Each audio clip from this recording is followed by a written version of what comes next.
देखिए, जो smog tower की एक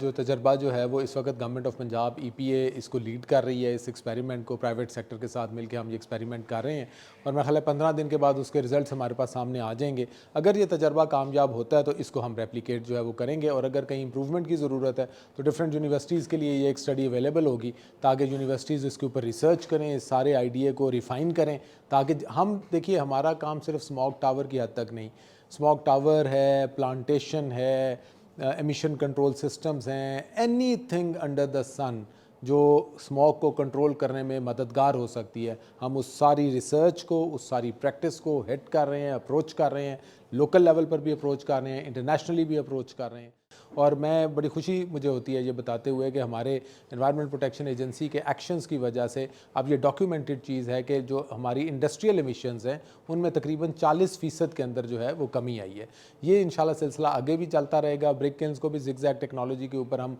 ज़ीरो टॉलरेंस पे लेके चल रहे हैं। अब जो हमारी व्हीकुलर एमिशंस हैं वो भी उसके ऊपर जो है वो व्हीकल की टेस्टिंग और व्हीकल की जो मेंटेनेंस है उसकी एक पूरी रजीम लाई जा रही है। स्टबल बर्निंग को रोकने के लिए हैप्पी सीडर्स, सुपर सीडर्स और दीगर जो एग्रीकल्चरल इम्प्लांट्स हैं उनको जो इन्वायरमेंट फ्रेंडली हैं उनको किया जा रहा है। जो ट्रॉलीज़ अनकवर्ड आती होती थी लाहौर के अंदर, जो सैंड ट्रॉलीज़ है उनको कवर किया जा रहा है। कंस्ट्रक्शन मटीरियल की ट्रांसपोर्टेशन एंड देन कंस्ट्रक्शन के इस पूरे प्रोसेस की SOPs हैं जिसके अंदर उनको कवर करना, उस पर मिस्ट वगैरह करना, ये सारा जो एक कॉम्प्रिहेंसिव प्लान है जिसके तहत गवर्नमेंट